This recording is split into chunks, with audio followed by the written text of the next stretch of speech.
बुद्धांनी ज्यांचा शोध लावला तेच लोकांना शिकवले.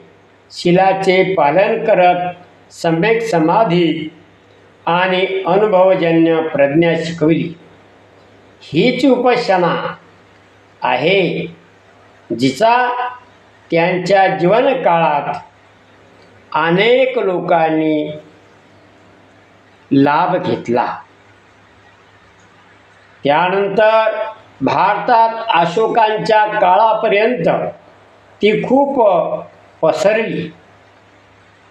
परंतु दुर्भाग्याने अशोकानंतर 100 वर्षांनी तिचा ऱ्हास होऊ लागला. हळूहळू ही विद्या भारतातून संपूर्णतः लुप्त झाली. विपश्यना नावही लुप्त झाले. शेजारील देशात गेली. तिथे सुद्धा तिच्यात काही ना काही लहान मोठे बदल झाले. परंतु ब्रह्मदेश एक असा देश होता की जिथे अशोकाने सोन आणि उत्तर यांना पाठवून भगवानांच्या वाणी सोबतही विपश्यना विद्याही पोचवली. 2200 वर्षापूर्वी ही विद्या दक्षिण ब्रह्मदेशात पोचली, ज्याला त्या काळी स्वर्णभूमी म्हणत असत.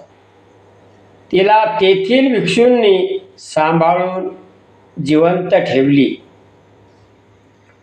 गुरु शिष्य परंपरेद्वारे ही शुद्ध रूपात 2200 वर्षापर्यंत कायम राहिली. जवळजवळ 100 वर्षापूर्वी ही विद्या तेथील एका प्रबुद्ध भिक्षू लेडी सायडो यांना प्राप्त झाली. त्यांनी बुद्धवाणीबरोबर तिची सांगड घालून लोकांना ती स्पष्टपणे समजावली व शिकवली. त्यांना दिसले की बुद्धाच्या प्रथम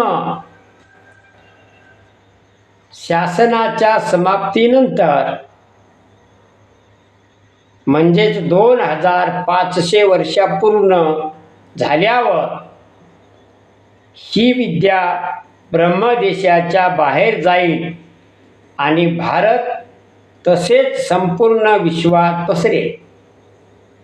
ही सर्व विश्वात पसरणार असल्यामुळे ती फक्त भिक्षुपुरतीच मर्यादित राहू नये, म्हणून त्यांना अशी आवश्यकता वाटली की गृहस्थांनाही उपासना विद्या शिकवली जावी.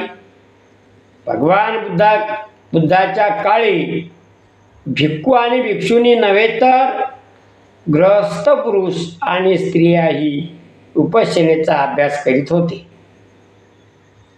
आणि त्याच्यापैकी अनेक उपासनाचार्य पण होते जे इतरांना उपासना शिकवत होते.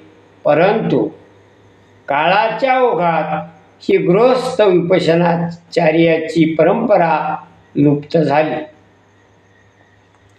गृहस्थांना उपासना शिकवली जात नव्हती, परंतु त्यांनी गृहस्थांना शिकवण्याचे काम पुन्हा सुरू केले आणि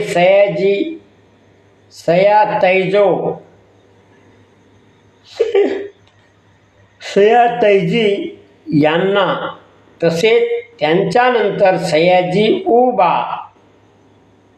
खिन यांना उपासनाचार्य बनवले. त्यामुळे विपश्यना विद्या प्रकाशात आली आणि भारत तसेच विश्वात इतरत्र पसरू लागली. अशा प्रकारे ही भगवान बुद्धाच्या काळाची उपासना आपण पाहिलेली आहे. आता यापैकी आता तपस्वी सुमेध अनेक कल्पापूर्वी भगवान दीपंकर सम्यक संबुद्ध होते. ही जातक कथा आहे.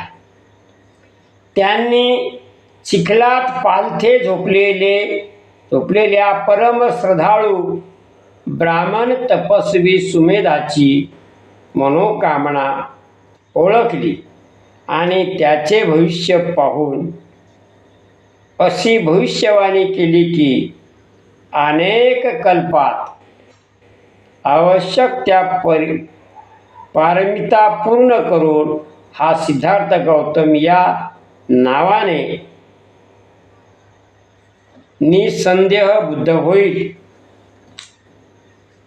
भगवानांची ही मंगल घोषणा पृथ्वी व आकाशात निनांदली आणि बराच वेळ प्रतिध्वनित होत राहील. त्याच वेळी सुमित्रा नावाच्या एका ब्राह्मण कन्येची इच्छा जाणून त्यांनी भविष्यवाणी केली की ही या युवकासोबत प्रत्येक जन्मात त्याची सहचरणी होईल आणि शेवटी जेव्हा हा सिद्धार्थ गौतम या नावाने शाक्य कुळात जन्मेल तेव्हा सम्यक संबुद्ध होईल आणि ही यशोधरा या नावाने याची धर्मचारिणी बनेल आणि यांच्याकडून उपासना विद्या शिकून जन्ममरणाच्या फेऱ्यातून मुक्त होईल. अशा प्रकारची ही जातक कथा आहे आणि आपण त्या जातक कथेचा इथे मी आपल्याला दाखवू इच्छितो.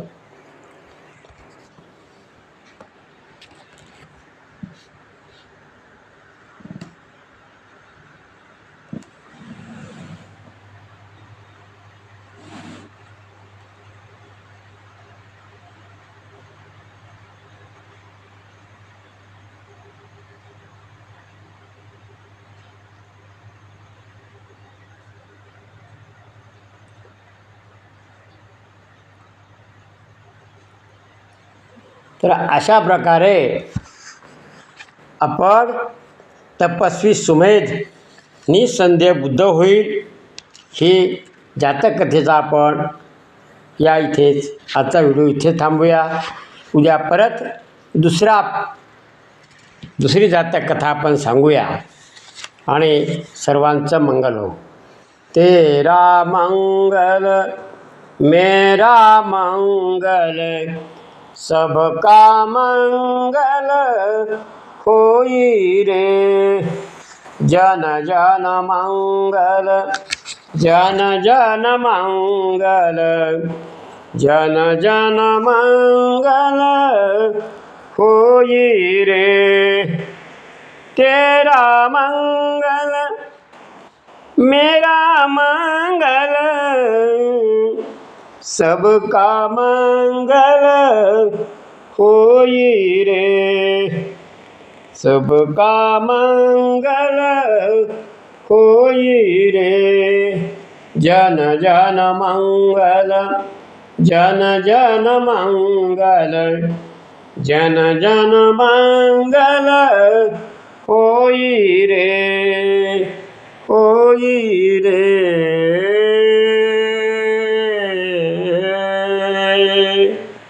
सर्वांचं मंगल हो. सर्वांचं मंगल हो. मित्रांनो, भगवान बुद्ध आणि त्यांचा धम्म हा कोण्या एका जाती धर्मावर नसून हा सर्व मानवजातीच्या हिताचा धम्म आहे. म्हणून आपण सर्वांनी या धम्माचं आचरणामध्ये जीवनामध्ये उतरवून आपल्या जीवनाचं सोनं करावं ही नम्र विनंती.